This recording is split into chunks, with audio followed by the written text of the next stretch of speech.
On this episode, we're about to bring some perspective to your life. Ain't it, Danny? Yep. It's a great episode. Gonna dive in deep today. That was a really good correspondence answer. Trayvon? Yeah, this is a really, really deep episode. I think you guys are going to enjoy hearing Kyle's story. I really enjoyed hearing it myself, and it gives you a lot of perspective on life.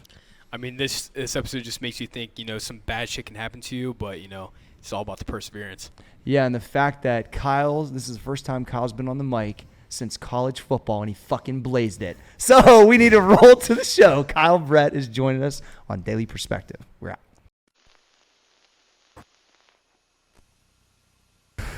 Yo, Roundtable. I'm your boy, Corey G. That's at Small Arms Danny, at Trey Speed, and the graphic gangster himself, Cole Susak. Special guest, 4 a.m. crew member, Kyle Brett in the house. What's good, Kyle? What's going on, guys? So we're gonna set the context. We know Kyle. He's been at the gym 5 years. He's got chalk on the board, 600-pound deadlift at 220. Yep. I don't know if it's gonna survive this weekend coming up, Kyle. It's gonna be close. It's gonna be close, but Kyle's been around, came in a meet, never went home. Basically, 5 years ago, former college football player in insurance. So give a little background of basically how you come to know the gym, any of us, and then we're gonna talk about some serious shit today. Yeah, for sure. Well, thanks for having me, guys. Yeah. It's great to be here. Yeah, so I started lifting probably I was like 13 or 14 and just loved it and played football in high school, and played in college. And aside from enjoying football, lifting was like always one of my favorite parts of that. So I got done playing in college, and it was like, I'm not going to go that heavy anymore. And then that lasted about 2 weeks, and had the itch to lift heavy, and kind of started diving into the powerlifting world. And then I came across a program that you wrote, Get Swole. Fuck yeah. So it was probably about Dude, to Get Swole done turned a lot of fucking. That's how I started. Yeah, boy. Yeah. I fucking love it. So it was probably about 240 at the time. Yeah. And that got me down to about 220. I think I saw the first bicep vein I've ever seen in my life. What position were you in football? Tight end. Okay. Got the hands. So Got the hands. Yeah. No. You tight end. Offense. You're Antonio Gates. Yeah. Basically. Or Gronkowski. Yeah. So it was, so that was a lot of fun. And then, I started following your programming, and then started following you on Twitter. And then, my wife, at the time we were dating, she went to Germany for 3 weeks. So I was like, what am I going to do when she's gone? So that was when the barbell shrugged squat every day dropped. Fuck yeah. I'm like, this shit's crazy. So I got all into that for a couple weeks, and then a old school gym meet got posted for that December. And sure enough, I had just closed on a house. So I was going to move to Columbus in January. So did the meet, met some of the guys, had a great time, and then talked to you after, and you're like, yeah, just show up, man. Fuck yeah. So I closed on the house on Friday in January, moved in Saturday, Sunday, signed up on a Monday. And I've been riding with the crew since. So and super consistent. You're in insurance, right? Is that what's your actual title? Yeah, so benefit consultant. So essentially, our company helps employers from basically hire to retirement, life cycle of an employee, work with companies with a few employees up to a couple thousand. It's cool. So I've been doing that for about 8 years. My health insurance is through Kyle, personally, Yep. which is good. But the key is consistency, been around the gym, building your own business. Father's also in the business. Your brother's in the business, which is great.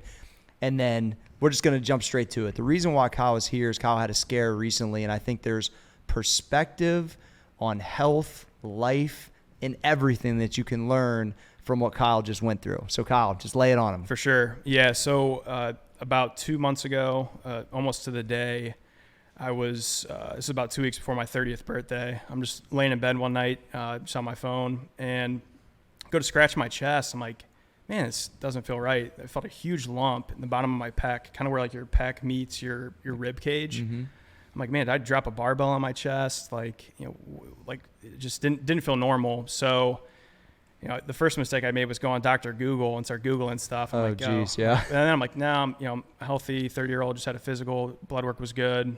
There's probably nothing to worry about. So made an appointment to see my primary care physician.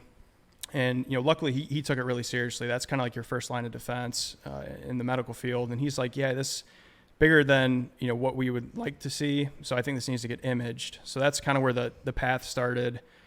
So went and got, actually had to get a mammogram, which to me, I didn't think, men had to get those. You're telling me I'm gonna have to get a mammogram before my wife does. It just didn't, that doesn't even make logical sense, doesn't make right? sense. Yeah.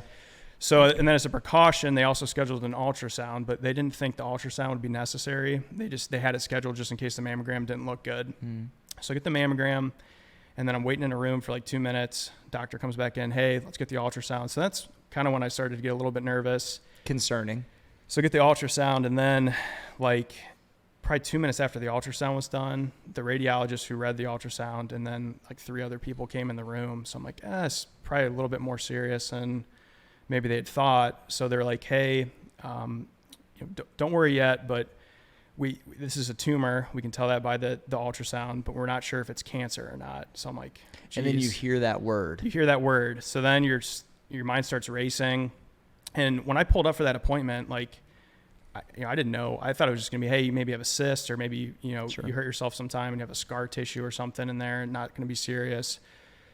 So they're like, it's, they graded it a 4C. So that's like on a breast cancer grade. Mm-hmm. Basically, they can't determine it's cancer without biopsying it, but the imaging doesn't look great. Mm-hmm. So if it was a 5, they can tell that it's cancer just from the ultrasound and the mammogram. So it's like a tweener. Kind of a tweener. Really know. Yeah, kind of a tweener. So, and judging by the doctor's faces, I mean, they seem kind of tense. Like I was like, you're not reading the mannerisms you want to read. No, not at all. So was not expecting that. So that was like the end of, that was like right at the early part of August.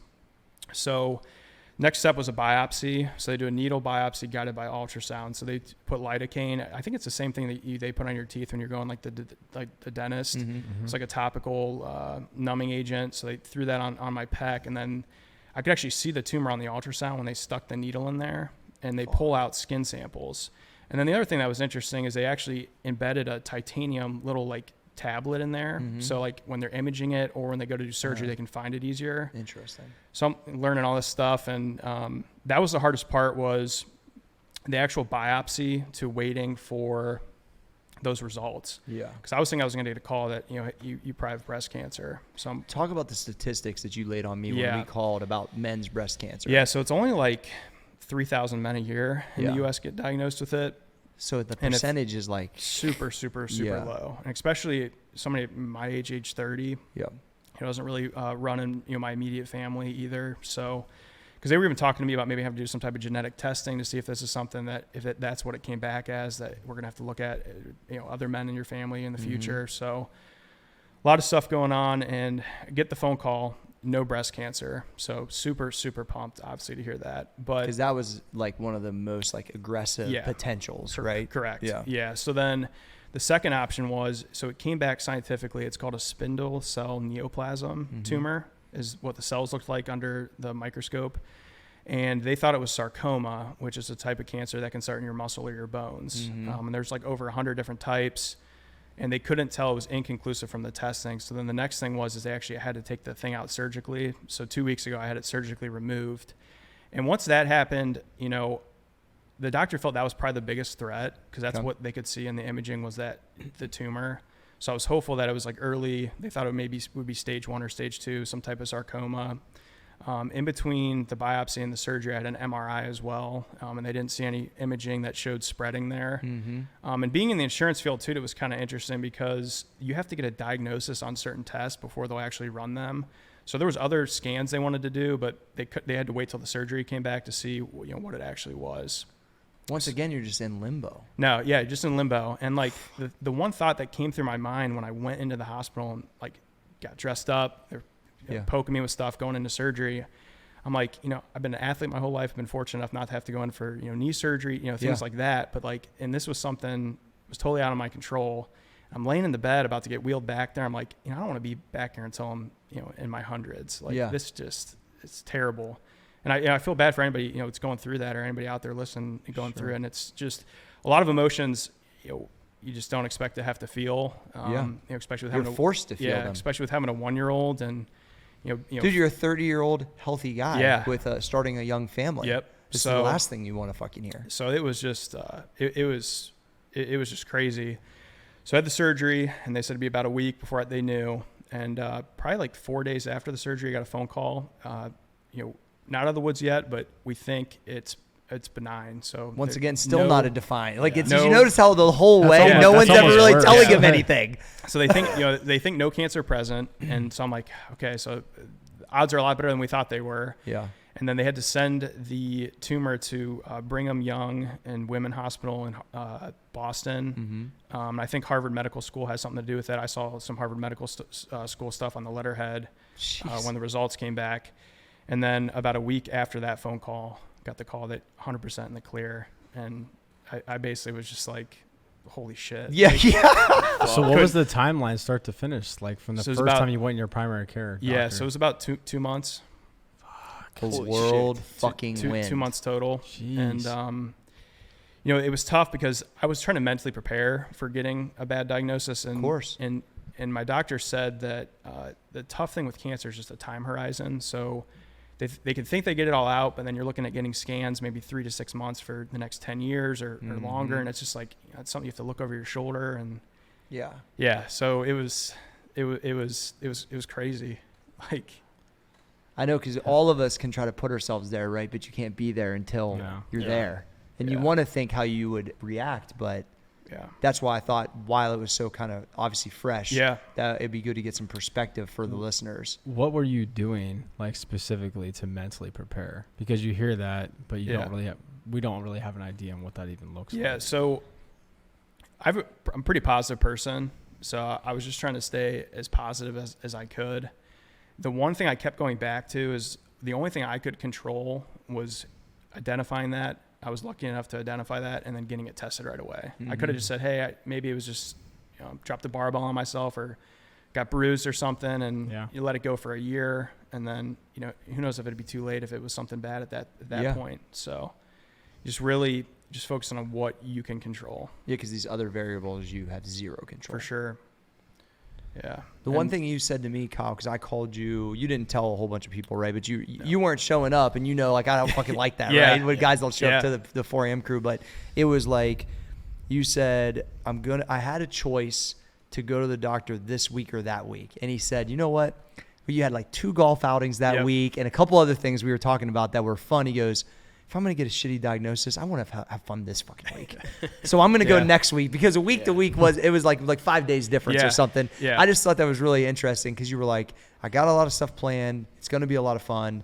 And if I got to deal with some real shit, let me just do it, on the second date, not the first one they said. So I thought that was interesting perspective. Yeah, I think it was, I forget that it was only a couple days difference in time, but I was like, I'm not going to, get the biopsy, be bruised up and sore for a week and miss out on all this stuff if it's going to be bad news. Talk about at home, like, obviously in that limbo phase, which a couple of months is a long fucking time, and just being a new dad, how it'd be impossible not to have the hardest, darkest thoughts to be running through, like, and you are very positive, which is why we all fucking like you so much, but it's like, to be able to push those out when you're in limbo would be virtually impossible.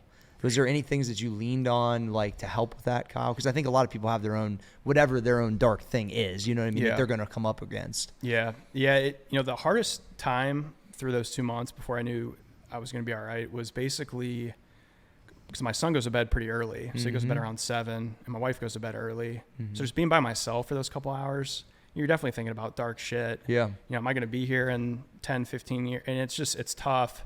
And when it would hit me the most is when I'd just be playing with my son and be like, dude, there's no choice.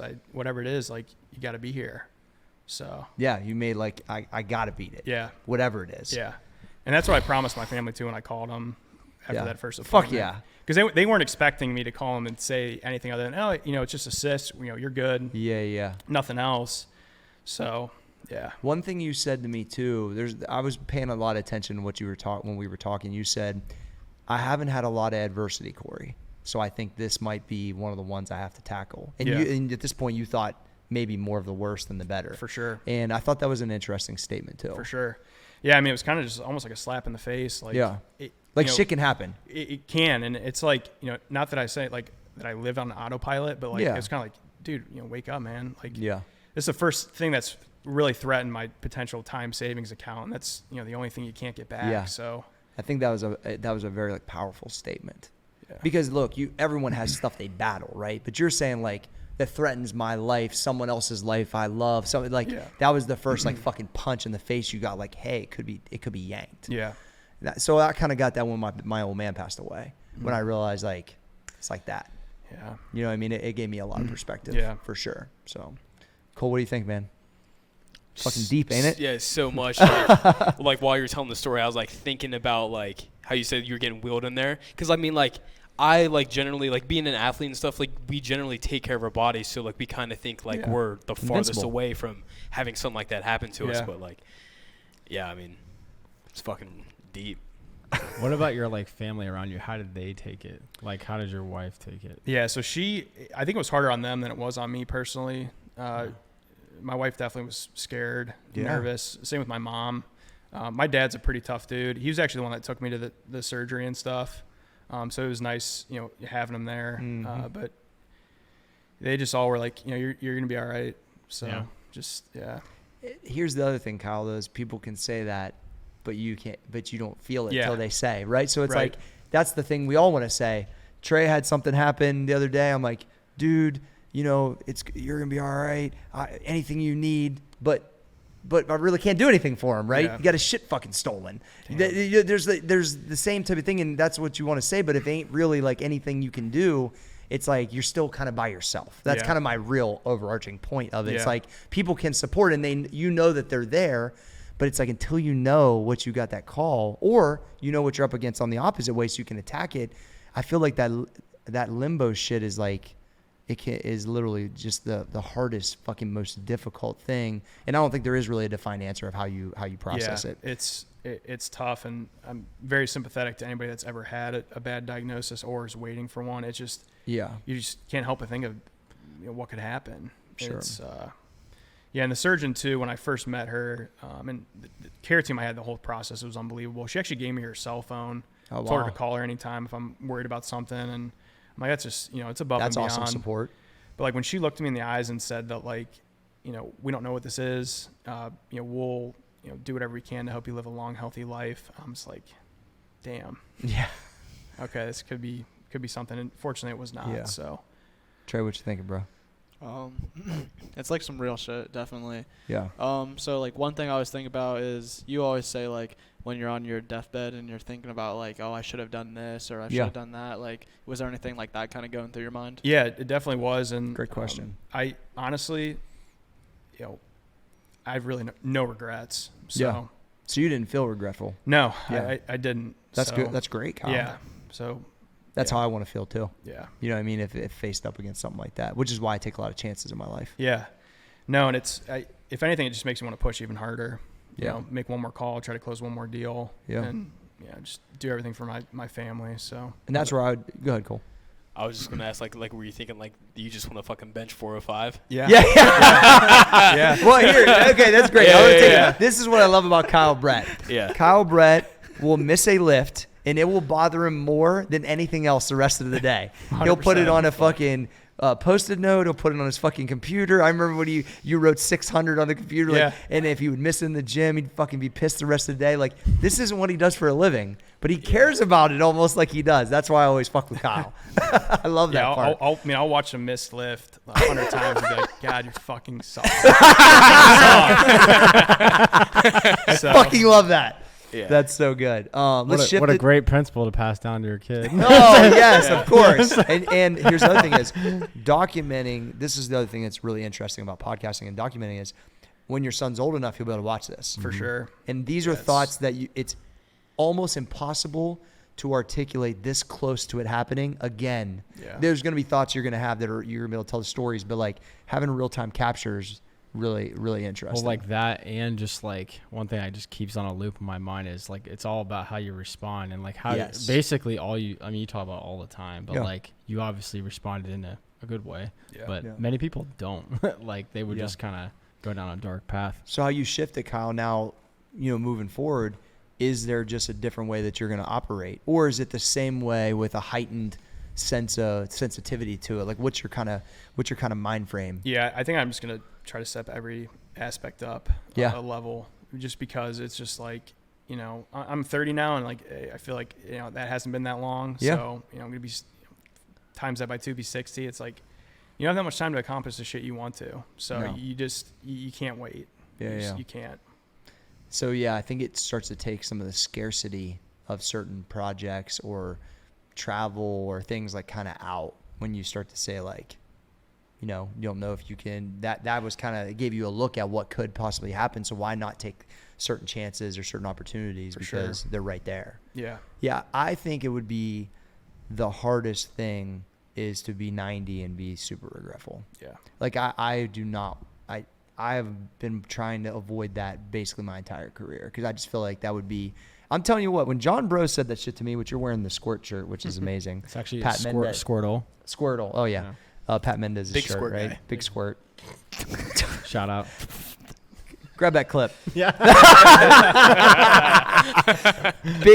Cole, the Big Squirt guy. Yeah. Jeez, where's that going? Oh yeah. So anyway, back to John Bros. So when John Bros said at some point the number's the number, that also I took for life too. It wasn't just about lifting because everything we do starts with lifting and ends up in life, right? But it's like, and he told me like his number's the number, and I was like, what do you mean? He's like, well, I think he squatted like 630 or something crazy. Yeah. And he's like, it was definitely over 600. He's like, but now for the rest of my life, when somebody asks me how much I squat, that's my number. And every time I get healthy again or go through something, I think I'm about to create a new number because I'm not ready to say that's my number. And I think it's similar at one point with your career, things you accomplished, places you saw, things you did for others. There's that number too, whatever that is. And I think that that's something that if we can keep that present, that'll help push us forward, that I'm not ready for that to be my number. I've squatted 700 like 8 times. I want 701. You know what I mean? Like I'm just not ready for that to be my end number. It's just what it is. Same with your deadlift. Yep. Right? So it looks great on the board, but are you okay with that being it? Yeah. That's basically a life thing too, I think. 100%. Yeah. You can equate that with a lot of things. It's so damn true. It is very true. And you got to be okay. Like, Danny, you good with your snatch number? Nope. See? I'm surprised we didn't laugh. I was trying to throw you a fucking nerf pass. I don't know. I think that's something I process around pretty much any decision. Am I going to regret not rolling the dice on this because we're sitting in it right now? Yeah. To be honest with you guys, I had to really look at that. Say, hey, am I going to regret? What if it works? What if I can have the ecosystem in Granville and we can have the podcast studio and we can have the gym and we can have max effort and we can have fun and fucking, go sell millions of dollars in product and fucking outfit the most gangster vintage stuff out here and fucking makes that decision way easier. Yeah, bro. You know what I mean? So I think like having that perspective, I think it's easy to lose the perspective though too, which is also why I wanted to capture this in this time, because I think when I start to lose certain perspectives, that's when a lot of times I revert back to when my perspective would punch me in the fucking face. Dad's here one day, dad's gone the next day. And there was a lot of loose ends, mostly from my sister's side, but still some from my side too. And I can't change it. It's final. It was final that day. And that's like a really interesting thing because there's no pass go. There's no, you pull the card, you get a chance. It just is what it is. And that's it. And so that right there was like, because you think 3, 4, 5 things, whatever you would have done different. And on top of it, I never answered his last phone call. I've said that before, but it's something I like to. I never answered it because he bugged me for a bunch of different reasons. He called me that time, and I was like, I'll just get back to him. Like, because I didn't really make him a priority because I was still kind of pissed on some like old, little kid shit. Yeah. But the reality is, I should have took the phone call. So there's little things like they're small, but they can apply once you have those learning lessons. And I think that being able to keep this in the forefront is going to make you even a better person and a better teacher to your kid. I mean, that's just it. And anybody else that wants to pay attention, which is why we had you on the podcast. Yeah. Yeah, no, and like the other thing too, like I think it was 3 weeks I was gone from the gym. I think it's the longest I've missed lifting since I picked up a weight. Yeah. And it was just killing me not to have that part of my daily routine. Yeah, yeah. And I used to live like 12 minutes from the gym. Now it's about 40, 45. And just even the drive there, just getting yourself mentally screwed on for the day or listening to a podcast. Sure. Just having that threatened to be taken away for way longer than it ended up being originally. Sure. Was just. Yeah, you beaming light walking in to do arm day now. Yeah. Yeah. Oh, yeah. Yeah. Cole said he could feel it on you. I mean, you can feel your excitement. I could read it. Yeah. Well, and I think a lot of the guys that known you, Cole, being included, they could read that something wasn't right with you. Yeah. But also, you just had a kid. You had a lot going on. So I don't think anybody took it like super serious. Yeah.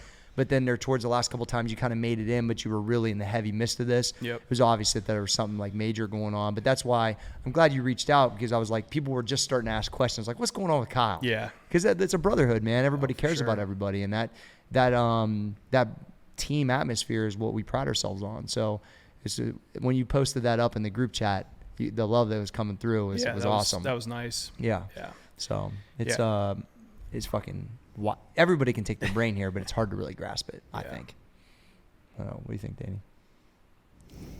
Really just like, what is your advice for someone if they were blindsided like you were? Yeah, so really I think usually a lot of it's probably going to be out of your control. So just focus on what you can actually control. Great takeaway. To try to get through a situation like that. Like the day-to-day specifically, I'm going Tim Ferriss on you real quick. Yeah. Like the day-to-day like specifics, because you had 2 months. What did you do tactically? So I tried to do as much as I normally would do. Like keep it normal? Yeah. Even like Corey said earlier, like I played golf for a few days before I actually got biopsied, just because depending on how bad it could have been, I wanted just to still, just not sit in a corner and mope about it. For sure. Because it was like, hey, here's the circumstances. I did all I could do to try to make myself better. Now I just kind of got to pray and hope it, ends up working out. That whole just concept is good for anybody. Like, they control what you can control, because there's a lot of people that have crazy amounts of anxiety and they're worrying about all this stuff, and it's stuff they really can't control. Yeah. There's a lot of things you can control in your life, but there's a lot of shit you cannot control. And a lot of dumb shit. Tons of dumb shit, bro. And I get bent out of shape all the time too from shit I can't control. And I think this really kind of just slowed me down and been like, hey, like, you really had no control over this. Levels of awareness. Yeah, it creates a bigger. I think it just straight up puts like dumb shit, like dumb arguments and like stuff that you think like, you're so stressed out because your job's so hard. But in the long term, like whenever we're fucking like 9-11 deathbed, no one gives a fuck. Yeah, does the fact that you're stressed with work really fucking matter? Yeah, nobody remembers. So I run that kind of exercise whenever there's like kind of stuff on the outskirts of stuff. I always just think like I always say this, and if people come to me that other like guys are in the industry are like, man, this motherfucker saying this or whatever, I always say this, like, they paying your electric bill? And they answer it, they laugh, and then they go, nope. I go, exactly. So I mean, it's great. Like, that's literally, so you're giving it power, but the reality is when you are up against something like this, but here's the thing, right? None of us want to experience this. That's just a fucking fact. But having little things like that over life, we're all going to have something, which is that version or what I went through. And it's like, I just think it's a fucking check. It's a check that it can be taken away. It's a check of daily perspective. The problem is it's so easy to lose track of what you just felt right now and what you were feeling, because it's just like anything else. It gets out of sight, out of mind. Fall back into similar habits of being comfortable and not pushing and whatever that is. And I think that's like the exercise, is how can you keep it in the forefront in a positive manner? Yeah. And I think that's a tricky equation for anybody. For sure. But that's why I think that's why I'm glad I wrote that chapter in the mindset manual, so I could go back and read it. Yeah. And I have done that multiple times. And also why I wanted my kids to be able to read it, or why you maybe want your son one day to be able to watch this, right? It's like, I think there's things that you can articulate in the moment that it's impossible to redo, like we talked about, but also that you can come back to. Dude, you can literally come back to this 2 years from now, Kyle, and be like, where was my head really at then? Yeah. And then am I still keeping that forward now? And you might need it that day. Yeah. I've had that happen a lot that's why I've done so much content. I've utilized myself, like, where's that guy at? Yeah. Where's that mind frame at? That's huge. It is huge. I remember watching a video from the MP days where I was like ultimately fucking confident, way bigger than fucking Danny. And I was I was fucking laying down the whole fucking thing. And I watched it and I was like, I would buy whatever that motherfucker's selling. I'm motivated. I'm like, the fuck is that guy at? I mean, you know what I mean? Why am I not feeling like that motherfucker? So anyway, that's just my rant. Yeah. Beautiful. It's cool. What you got? I don't know. I think, I mean, I can't put myself in those situations. I have the thoughts, but honestly now, like, you going through that will give, hopefully I never have to experience something like that, but now I'll remember, like, oh shit, Kyle made it through it. Then you see guys like Ryan Shazier, my buddy Cade, fucking Matt Lampson. I had a buddy in high school who literally woke up one day, couldn't feel his fucking legs. Like, literally had big spinal stroke just like Shazier. I know what he's going through now, like, so now I just know fucking That's big crazy. Dog Kyle can go through it, I can go through it. Yeah. So. Yeah, it's anything else you can offer to the community, Kyle? I would just say, lean on your support system. Yeah. If you're going through something like that. And, I just really like going to those appointments in the oncology, seeing people, what they're going through. You never know what somebody's going through at the grocery store. Yeah. If somebody's having a shitty day. So that actually is another good point real quick, is that it's when you're in the environment because you're sick or potentially sick, you start to see what else is going on because you're unaware of that. Yeah. When Alex was born, I was telling Kyle this, his eyelid didn't work when he was born. So we didn't think first I didn't know that he had an eyeball, to be honest. And then it didn't open, and then we saw that, and they were like, well, if we don't have surgery, then he's going to go blind in that eye because you don't get any, and it's your first kid. You're at Children's Hospital. He's a year old. He's getting actual surgery. You got to put it. And so, like, Rachel and me are a mess. And then I'm sitting in the waiting room, and the person beside me talked about how their kids got Down syndrome and was allergic to anesthesia and almost died on the table, who's 3 years old. And then this person over here is dealing with their kid's got one kidney. And then, it was like I was at the Ronald McDonald house, like we was deep in it but we wasn't. My point is I got to see and feel perspective, and I was like, well, my kid's eyelid doesn't work, and he just needs like a piece of string to go from his eyelid muscle to the top of his eyelid. He had the surgery 3 times in his life. Fuck, you can't even tell. So, but at the time it felt like the most crazy. It just gives you some perspective on there's some real people out here having some real fucking struggles and problems. For sure. It makes you count your blessings. For sure. As you are right now. Yeah. So it's kind of crazy. Well, shit. Let's end it on a positive note. Yeah, Kyle. for sure. What is now that you're back, you're going to be back in the gym full go. You haven't bench pressed again yet, but I'm sure that's coming. Yep. Your homie right here's bench press is getting big. So watch out. I'm pushing the fucking 4 plates, bro. I'm back fucking in 300s in the game again with one arm.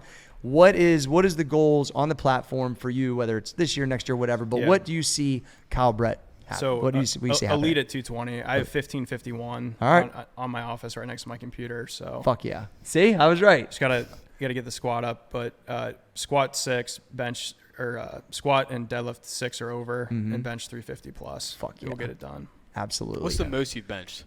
Most of bench was 355. Fuck. Yeah. Yeah, if I was like, fuck. Yeah. What about your curl? What'd you say? Yeah, what about your curl? Curl. Curl game. Me I and threw Kyle, some deadlift tips in there, probably 200. But me and Kyle had some bench battles, but my fucking favorite thing is whenever we're doing arms and we just talk about how fucking blown up our arms are and we can't feel them. Oh, yeah. That's probably one of my favorite And it's normal things. conversation. It's so fucking funny. There's so much meathead on this fucking. I love it. Can't drive home. My pump's too big. I love it. Kyle, one of the things I haven't talked about with the crew, but I'm working on is creating an elite ring like this. Dude. So basically, that would be outlined. It'll have whatever logo, last name, total weight class. That when the guys hit elite, that we'll be able to order the fucking like championship ring for the 4AM crew, which is gonna be fucking sick. Which I think will make. Hopefully, a lot of people push to be like, fuck yeah, I want to rock that shit. It'd be dope. Love it. Yeah. So I called the guys who make Arnold's ring, and I'm trying to figure it out. So it'd be sick. We found a couple other. Yo, what's elite and multiply? So that's a the great. least surprising question. No, that's an amazing question, Cole. So here's what we have to do. The problem is the old numbers we were following were non-tested. Oh, yeah. So what we have to do is there's the APF and the AAPF. And we're in the AAPF. So we have to go through and identify. It's about 100 pounds less. Gotcha. So I think at 98, it's like 1735, but I think it's like 1630 something. If I squat 1,000, then it's easy. I wouldn't be surprised. It's just numbers. Yeah. All right, so Roundtable. Kyle, thanks for joining us. Thanks for having Brought me. to you by MaxEffortMuscle.com. I'm your boy Corey G, at Small Arms Danny, at Trey Speed, and the graphic gangster himself, Cole Susak. Thickness. Great having you, Kyle. Thanks you. We are out.